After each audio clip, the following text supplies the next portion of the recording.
afternoon, everyone. The American people desperately want an economy that is affordable for hard-working taxpayers. Donald Trump and House Republicans promised that costs would go down in the United States of America. Costs aren't going down, they're going up. They certainly have not gone down on day one, as Republicans promised the American people. Inflation is on the way up. Life is getting more expensive. And Donald Trump and House Republicans are driving the economy off of a cliff. Donald Trump and House Republicans have done nothing, not a single thing, to make life more affordable for hardworking American taxpayers. The one big ugly law will do nothing to meaningfully address the cost of living crisis that we have in this country. In fact, the one big ugly law will make life more expensive for everyday Americans, particularly as it relates to utility bills in this country. Utility bills are going to go up as a result of the actions that have been taken by Donald Trump and Republicans. More than 17 million people are going to lose their health care as a result of the action taken by Donald Trump and Republicans. Children, veterans, and seniors who are hungry are going to lose their nutritional assistance as it relates to the actions taken by Donald Trump and House Republicans connected to the one big ugly law. And all of this has been done to reward billionaires with massive tax breaks, and at the same time skyrocket and explode the debt by more than $3 trillion. It's unconscionable what Donald Trump and House Republicans have done to hurt the American people. The job of those of us who are in public service should be at all times to make life better for everyday Americans, to improve the quality of life for the American people, to ensure, as Democrats are focused on, that when you work hard and play by the rules in the United States of America, you should be able to afford to live the good life.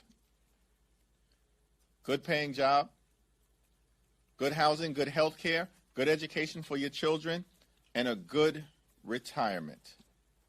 That's the American dream, and far too many people are unable to achieve it, even though they're working hard and playing by the rules. Republicans haven't made it easier to achieve the American dream. They are making it harder for everyday Americans. And that's a shame. Questions? Mr. Leader, good morning. Good afternoon, I should say. Good to see you.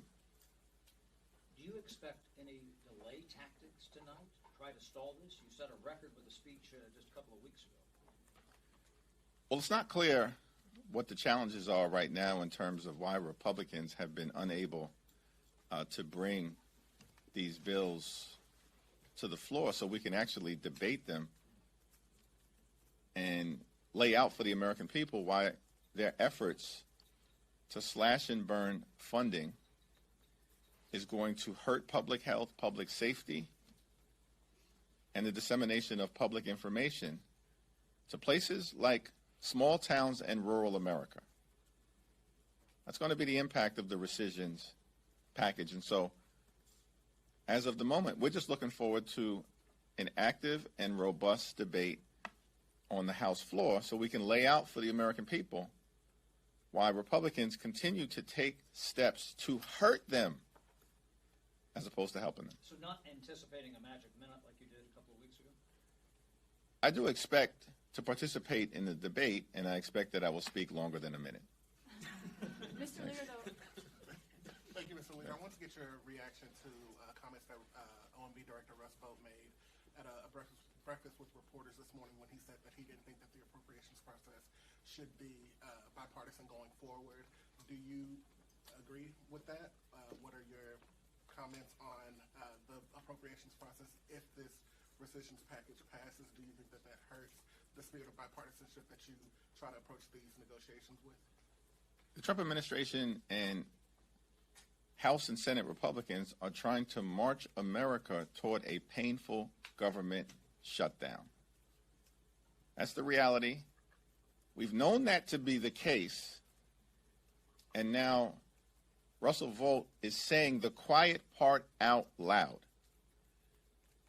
that the Trump administration has no interest in reaching a spending agreement in a bipartisan manner, which means, translation, they are determined to shut the government down and hurt the American people. Just to be clear, are you considering a possible speech that would be long enough to mean the deadline for passing rescissions tomorrow night could pass?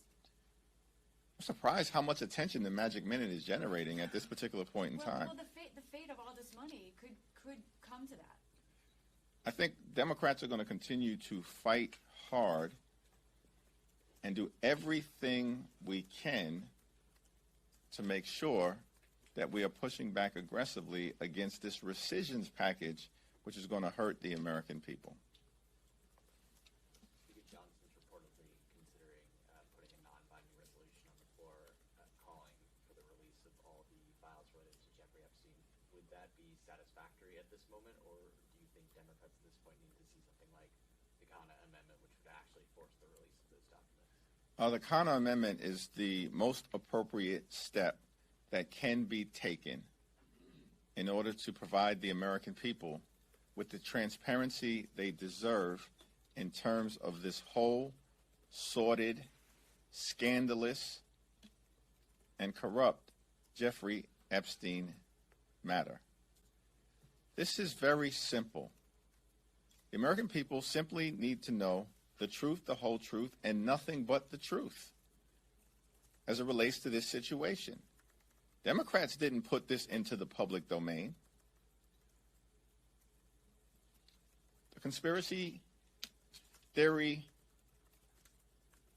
provocateur in chief, Donald Trump, is the one, along with his extreme MAGA Republican associates, who put this whole thing into the public domain for years. And now they are reaping what they have sown. On that same topic, do you expect all Democrats to be signing on to the discharge petition to release Epstein information? It's my understanding that the discharge petition may not even ripen until after we return from the August district work period. So let's take one step at a time. And the most important thing that can be done at this moment is for Congress to act in a bipartisan way to demand that the American people get the transparency that they deserve.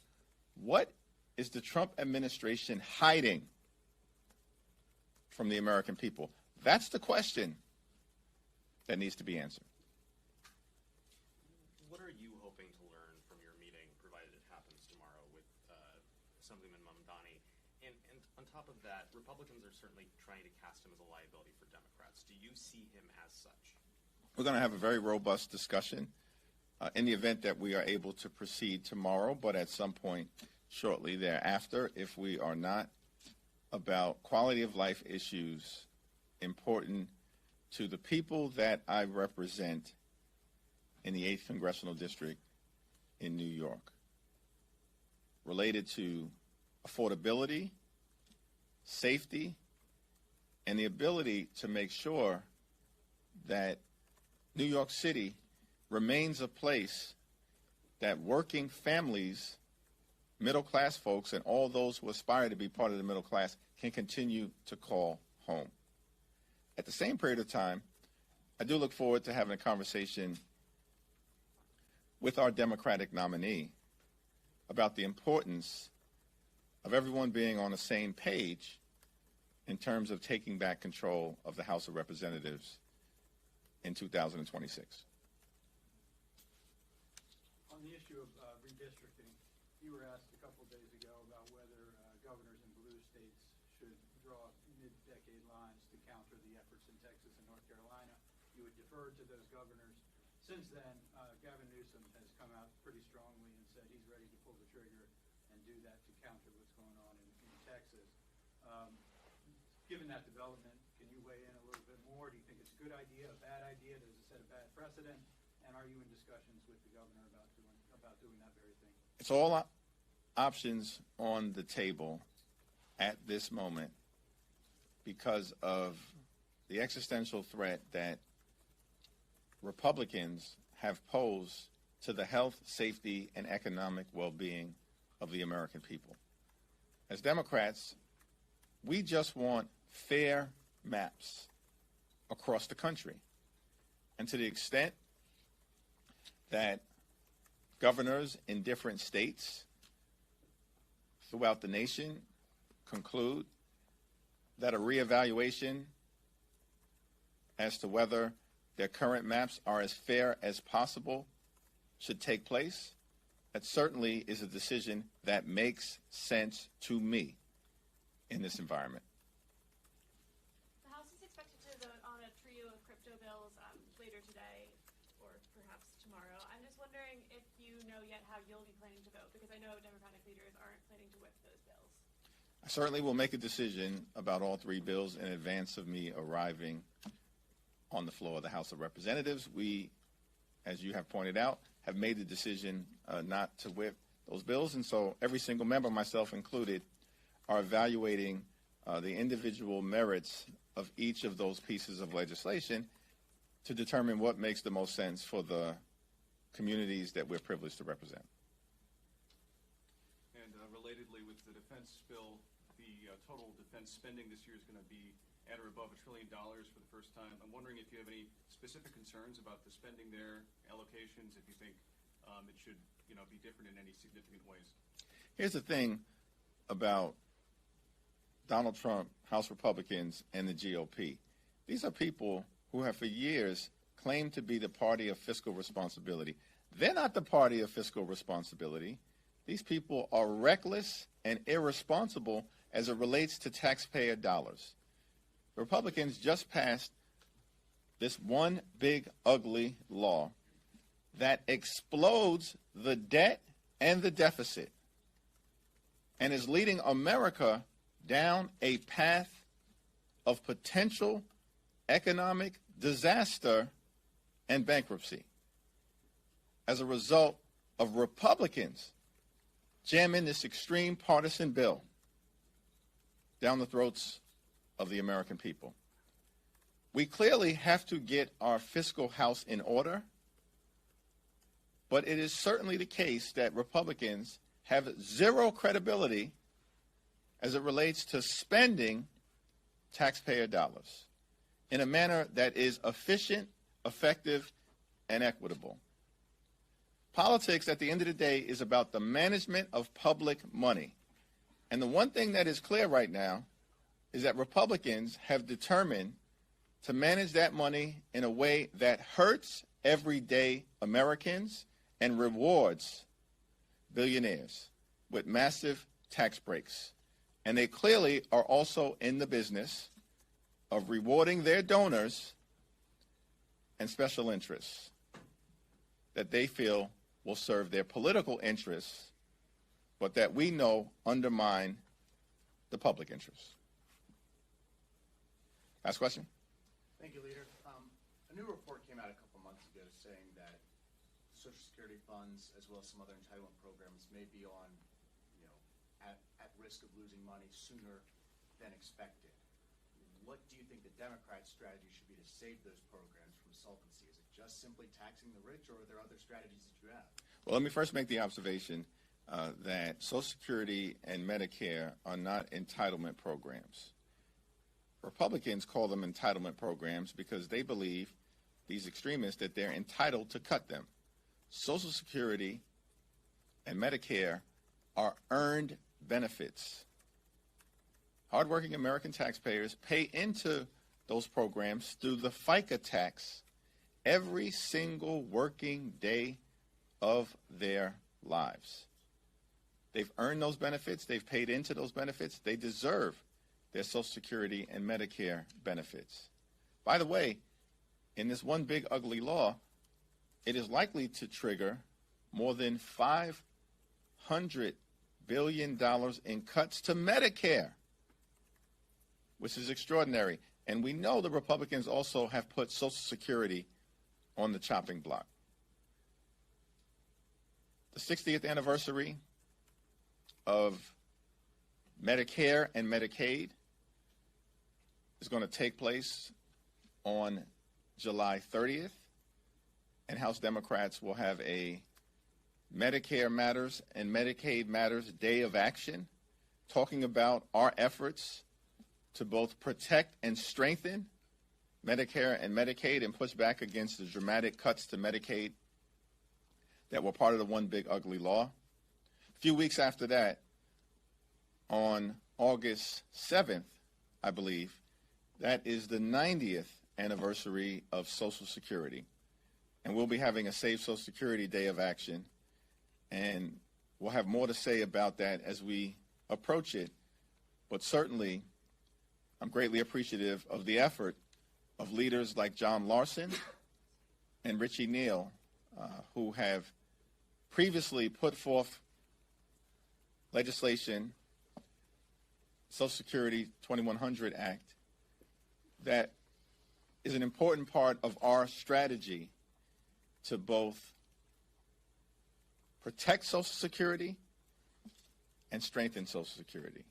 There's a big difference between Democrats and Republicans. And we are going to continue to fight for everyday Americans, for children, for veterans, for farmers, for hardworking American families, and for older Americans, which means our message to Republicans will continue to be clear. Keep your hands off of Social Security and Medicare. Thank you.